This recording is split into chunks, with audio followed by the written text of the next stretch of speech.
On the bitter cold evening of January 11th, 1788 in Italy, 3 soldiers were on the outskirts of Casperia heading back to Rome after delivering a message to another city. They were freezing and needed somewhere to stay for the night when they came upon a cottage in the forest. Upon entering, they found a young boy 8 or 9 years of age sitting in a chair. What happened the following day was what nightmares are made of. Upon returning to Rome, one of the soldiers, Bro, told the horrifying details of what happened in that forest to a priest. It was written down and hidden away, that is, until recently it's been translated from Italian to English. It was very cold that night. As we made our way back to Rome, we talked about pushing on, but ultimately decided to try and hunker down for the night. No sooner had we talked about it, we came upon a small cottage. As we got closer, we could see there appeared to be light coming through a crack in the door, so we naturally assumed there were people living there. We knocked on the door and no one answered, so we slowly entered. As we opened the door, I was surprised to see a young boy sitting in front of a fire who appeared to be by himself. He didn't turn to look at us as we came inside, which I thought was odd. Enzo, one of my fellow soldiers, then, "Welcome to Dark Road Legends ... where fear takes form and shadows tell their stories. Let's begin."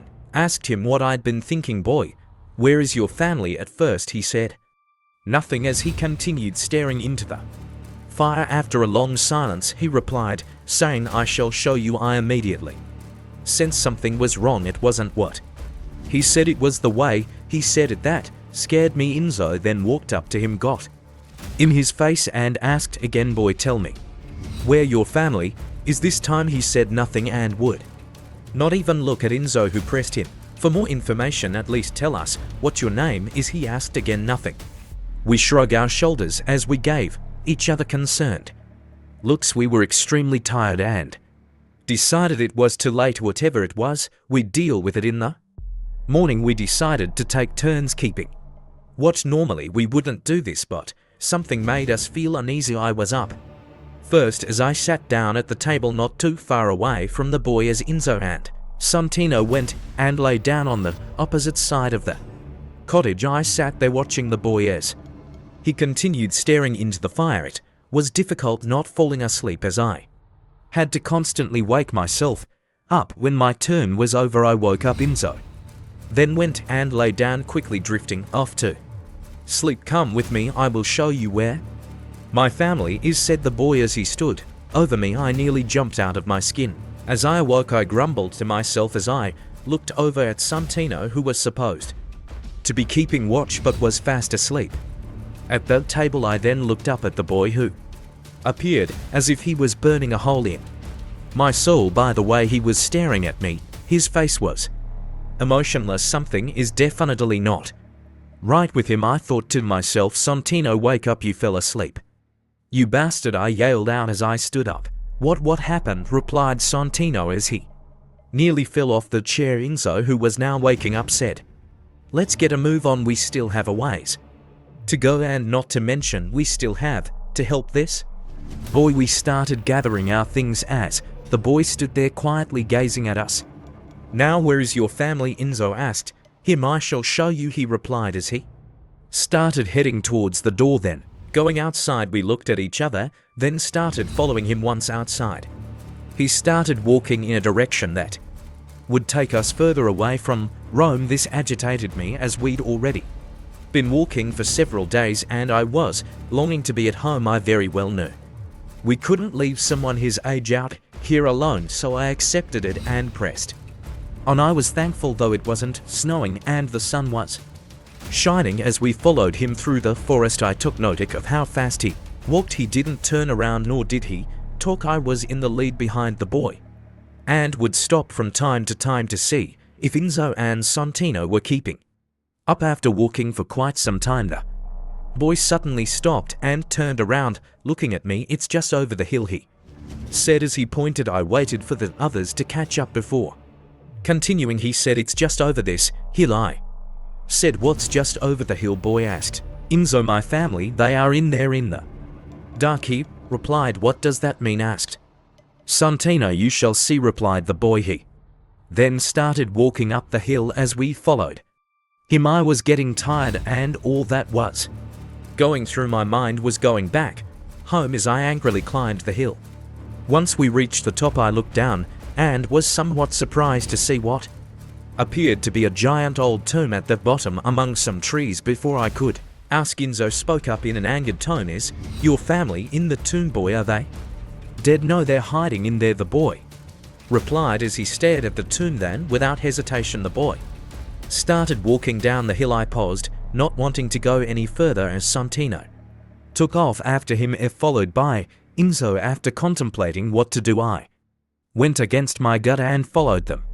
Anyway, when we made it to the entrance of the tomb, we could see the door was wide open. You could see a ways in, then it suddenly went completely black. The boy then walked up the steps and went inside. Hold on, wait for us, shouted Enzo. His words fell on deaf ears as he continued walking straight into the darkness. What in God's holy name do we do now? Asked Santino. I guess we follow him, which is the last thing I want to do, but God Almighty, we've come this far, Enzo angrily replied. I don't know, let's turn around and go home. Judging by how far we've come, we may have to spend another night in that cottage if we can even find it. That is, I said, I have a son his age at home and would not like someone leaving him in the middle of nowhere in the cold, responded Santino. Right, we need to find him and his family. Maybe they're in there and they're hurt.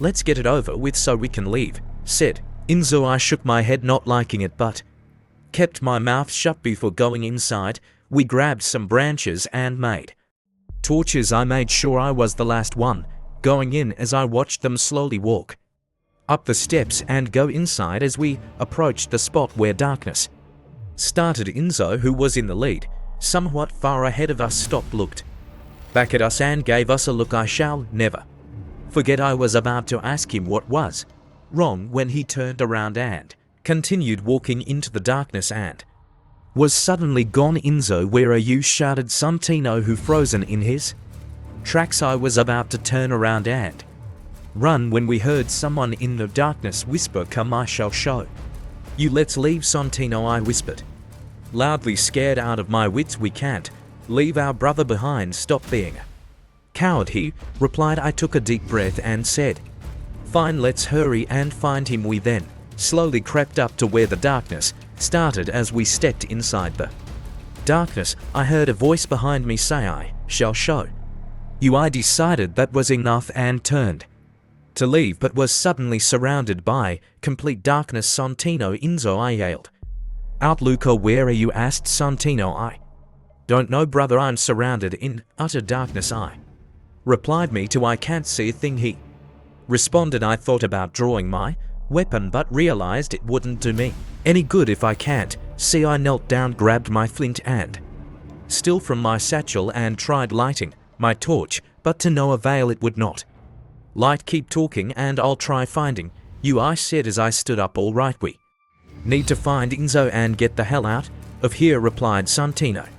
He started talking about his family as I tried following his voice. As I walked towards where I thought his voice was coming from, he only seemed to be getting further away. Santino, are you moving? You're going further away, I said. No, I'm standing in the exact same spot, he replied. What is happening? Is this some sort of witchcraft or evil? I thought to myself, see if you can light your torch. I tried, but mine would not light. I said, all right, I'll give it a try, he replied. I could then hear the sounds of his flint and steel, but could not see the sparks in the darkness. No luck, it won't light. What do we do? Asked Santino. I don't know, brother, I replied. Right then I heard what sounded like scaring, only it was coming from above us. I instinctively looked up, even though I was shrouded in darkness. Santino, do you hear that? I asked. I do. What is that? He replied. I have no idea, but it's above us. We need to get out of here, I said in a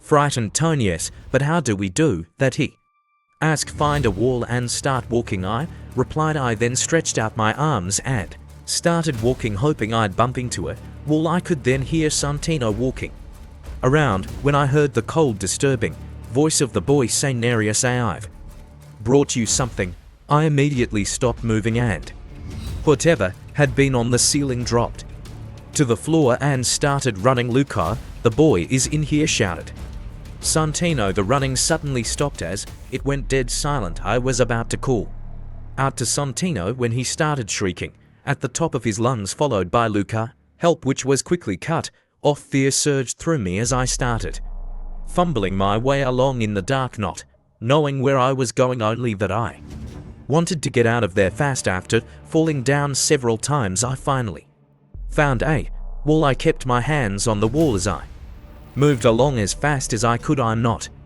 sure how far I went when I tripped on something that sent me to the ground. I quickly got up, put my hands back on the wall, then stopped to listen. There was nothing but silence as I stuck my foot out to see if I could tell what I tripped over. It was somewhat soft and moved slightly. If I put enough pressure on it, it then hit me. It was a body. I took a deep breath and calmly said to myself, Luca, move, get out of here. I stepped over the body and continue moving along the wall until my lead foot hit something hard that felt like a wall. I lifted up my foot and stuck it out to see if it was indeed a wall, but quickly realized they were steps in front of me going up. As I made my way up the steps, I couldn't help but think I was next. Nothing is scarier than being in complete darkness, knowing something is after you.